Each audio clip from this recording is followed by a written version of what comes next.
Audio Jungle.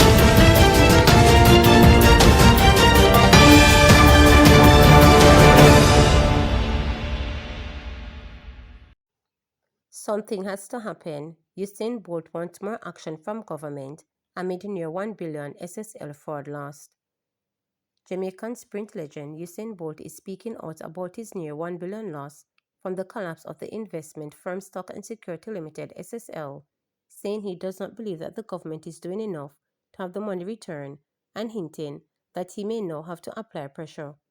In March last year, almost 14 months after an alleged 4 billion fraud was first uncovered at SSL, Jamaican authority validated a claim that a company owned by Bolt was allegedly defrauded US 6.2 million or almost 950 million Jamaican dollars.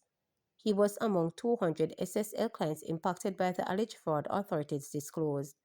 The Sprint icon disclosed during an appearance on the Fix podcast that he has declined numerous requests for international people to speak about his loss because of his love for his country. Because at the end of the day, it go hurt Jamaica a lot, so me try avoid that, he explained. However, he said that after several conversations and waiting over 2 years, things appear to be what he described as a stalemate. Now at some point, me have to start talk up something. Clearly, it look like if me not apply some pressure or do something or talk make the whole heap of question them being asked, me not go get back nothing, Bolt stated.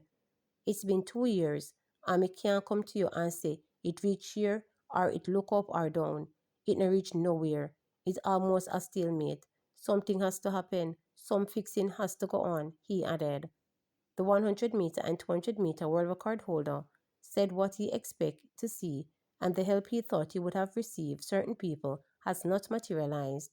He was asked if he was referring to the government. And the government alone can do something big about this.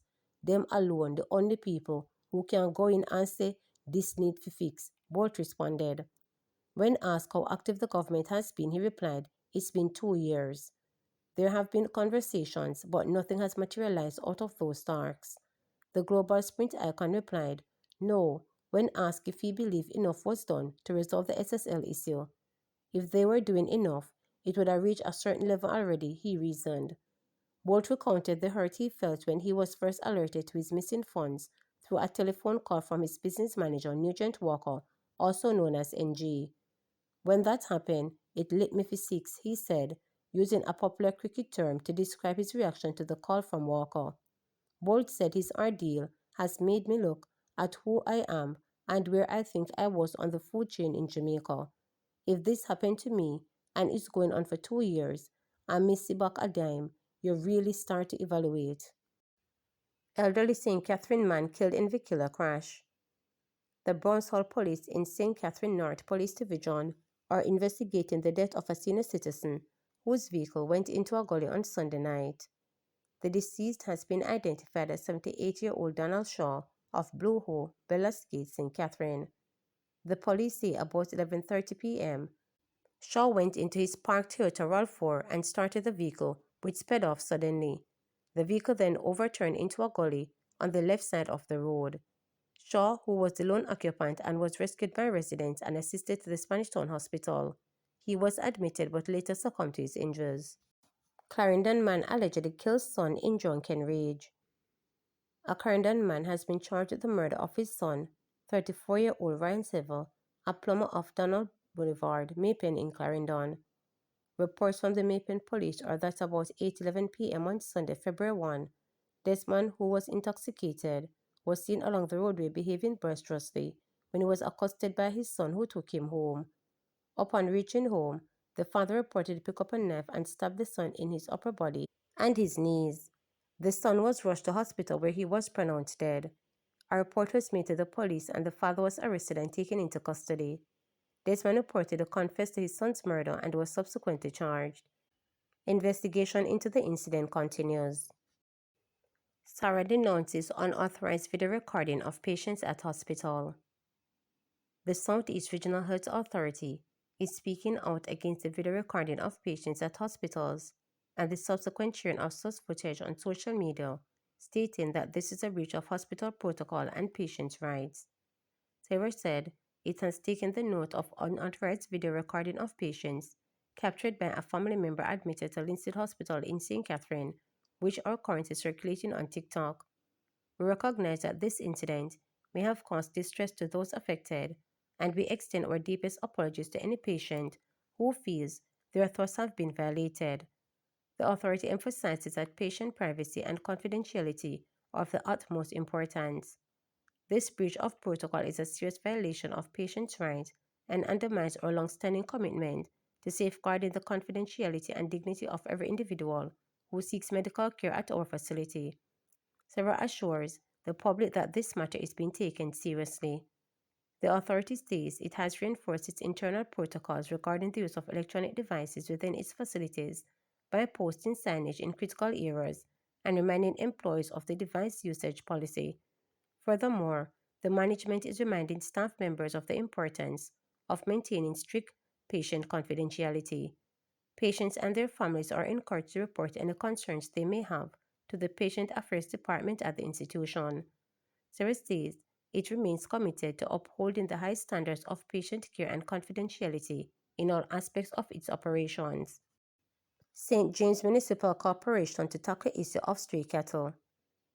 Residents of Rosefield and Rhine Park in St. James East Central say they are happy that the long-standing problem of stray cattle roaming their streets and endangering lives will finally be addressed. This comes following comments made by Montego Bay Mayor Richard Vernon that the St. James Municipal Corporation is committed to confronting the issue head-on.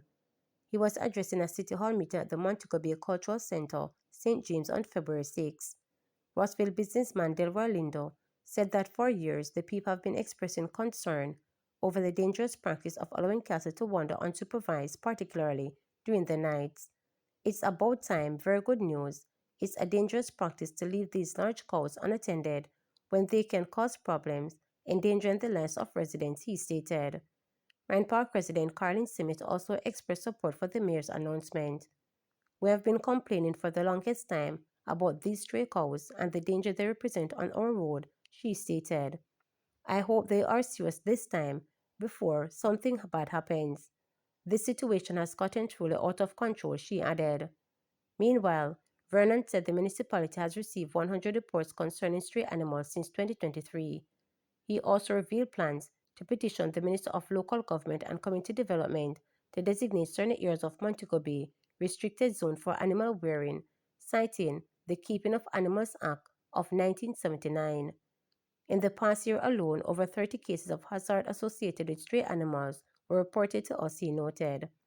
The proposed restrictions aim to tackle not only the stray cattle issued in Roseville and Rhine Park, but also other problematic farming practices in various neighborhoods, including goat rearing and Bogue Village and pig farming in the business district.